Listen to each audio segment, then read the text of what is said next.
Leitura do livro do Êxodo. Naqueles dias, Moisés apacentava o rebanho de Jetro, seu sogro, sacerdote de Madiã. Levou um dia o rebanho do deserto adentro e chegou ao monte de Deus, o Horebe. Apareceu-lhe o anjo do Senhor numa chama de fogo ao meio de uma sarça. Moisés notou que a sarça estava em chamas, mas não se consumia, e disse consigo: vou aproximar-me desta visão extraordinária para ver por que a sarça não se consome. O Senhor viu que Moisés se aproximava para observar e chamou do meio da sarça, dizendo: Moisés, Moisés. Ele respondeu: aqui estou. E Deus disse: não te aproximes, tire a sandália dos pés, porque o lugar onde estás é uma terra santa.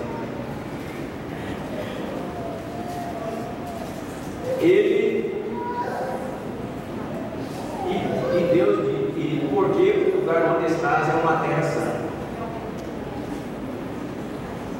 Eu sou o Deus de teus pais, o Deus de Abraão, o Deus de Isaac e o Deus de Jacó.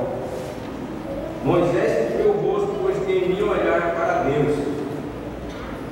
E o Senhor lhe disse: eu vi a aflição do meu povo que está no Egito, e ouvi o seu clamor por causa da dureza de seus opressores.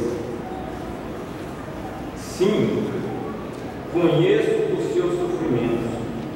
Desci para libertar das mãos dos egípcios e fazê-los sair daquele país para uma terra boa e espaçosa, uma terra onde corre leite e mel. Moisés disse a Deus: sim, eu irei aos filhos de Israel e lhes direi: o Deus de vossos pais enviou-me a vós. Mas se eles perguntarem qual é o seu nome, o que eles devo responder? Deus disse a Moisés: eu sou aquele que sou. E acrescentou: assim responderás aos filhos de Israel: eu sou, enviou-me a vós. E Deus disse ainda a Moisés: assim dirás aos filhos de Israel: o Senhor, o Deus de vossos pais, o Deus de Abraão, o Deus de Isaac, o Deus de Jacó, enviou-me a vós. Esse é o meu nome para sempre, e assim serei lembrado de geração em geração. Palavra do Senhor. Graças a Deus.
Irmãos, não quero que ignoreis o seguinte: os nossos pais estiveram todos debaixo da nuvem e todos passaram pelo mar.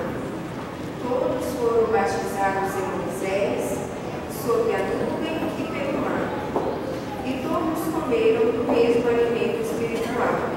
E todos beberam da mesma bebida espiritual.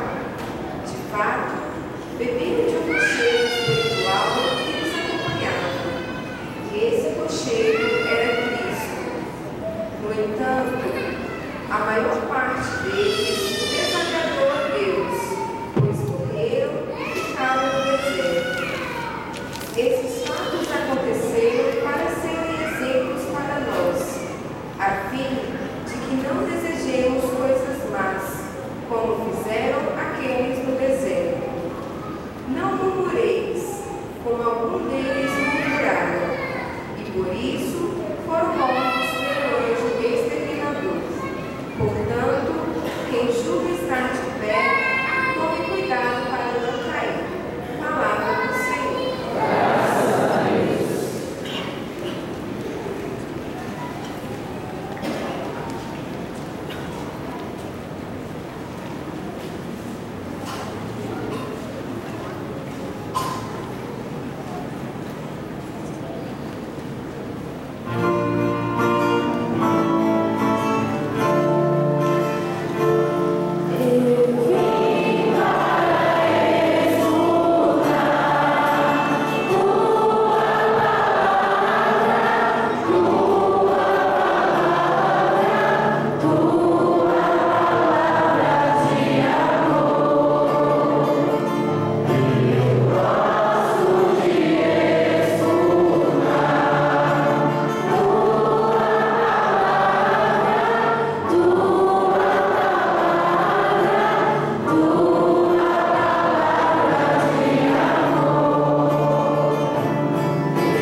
Senhor esteja conosco. Ele está no meio de nós. Evangelho de Jesus Cristo, segundo Lucas. Glória a vós, Senhor.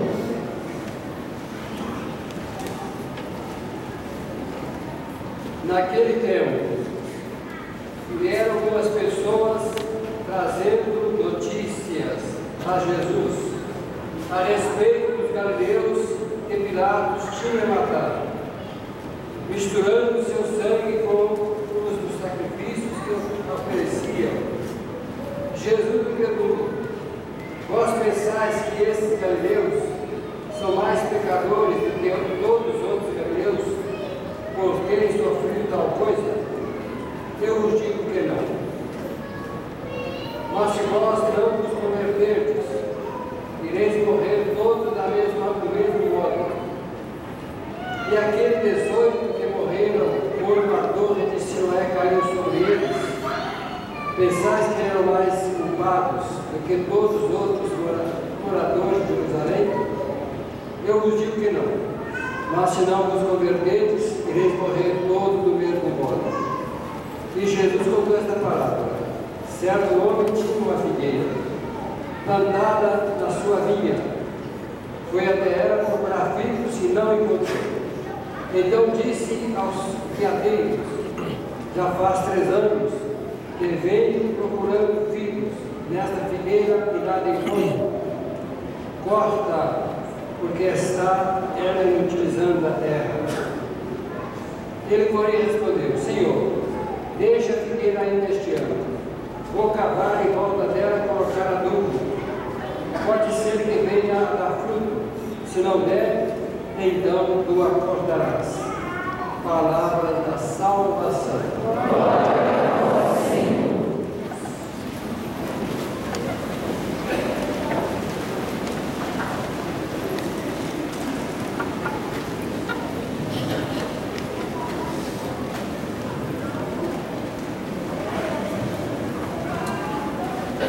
Clarice, nós estamos chegando à terceira semana de Quaresma. Estamos bastante próximos de celebrar a Páscoa, que é a maior festa da nossa igreja, onde nós celebraremos, sobretudo, a vida de Cristo ressuscitado. É um momento muito importante a nossa caminhada nesses dias ainda que restam, nesse tempo muito especial da nossa fé, que são os 40 dias de jejum, de penitência, de caridade, de amor fraterno.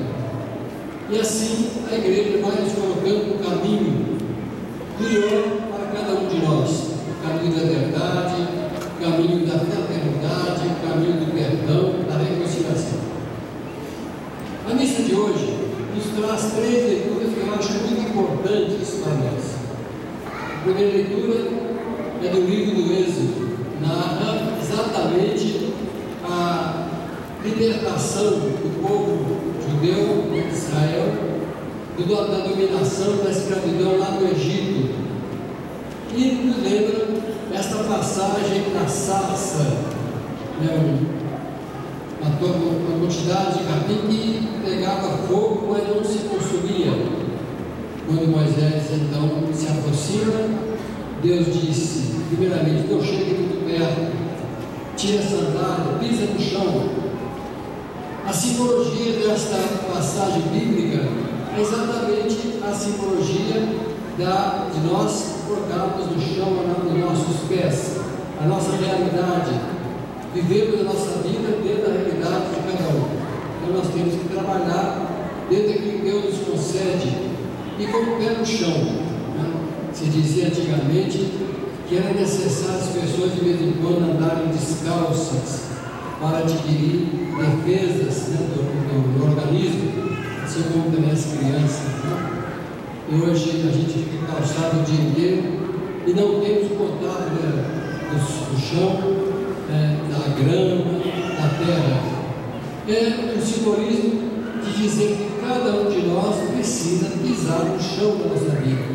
Não ficarmos simplesmente num abstrato, nas alturas, mas estarmos realmente vivendo cada momento da nossa vida, contemplando esse Deus que ali queima aquela sarça, mas que queima, mas não se consome. Assim é Deus, é aquele que não se consome, mas está sempre queimando.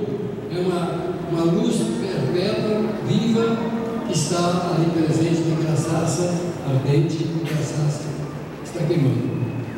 Depois, Moisés pergunta o nome de quem está ali naquela sarça. E a resposta vem de Javé: eu sou aquele que sou. Portanto, Deus não é isto ou aquilo, Ele é simplesmente, é Deus. Ele é eterno. Ele sempre existiu, sempre existirá. Ele não é uma coisa nem outra, Ele é o que é.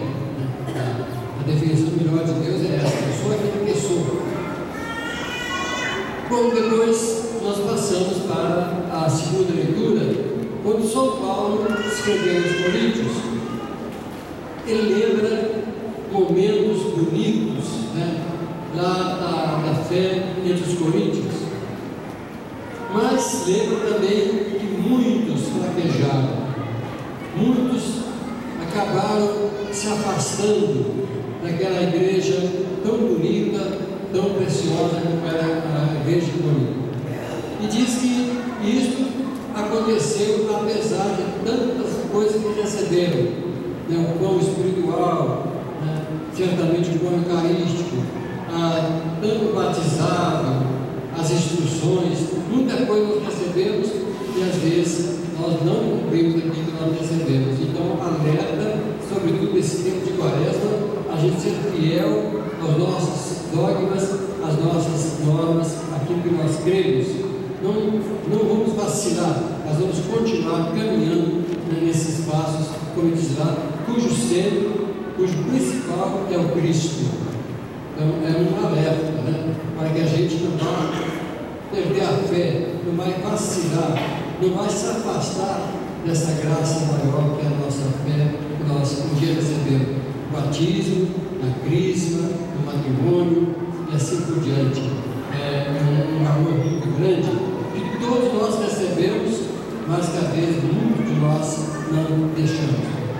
conhecido exatamente por aquela figueira que fala o Evangelho de Lucas, a figueira também que não dava fruto, estava plantada, né, no centro da igreja, no centro das denominações, mas não dava fruto.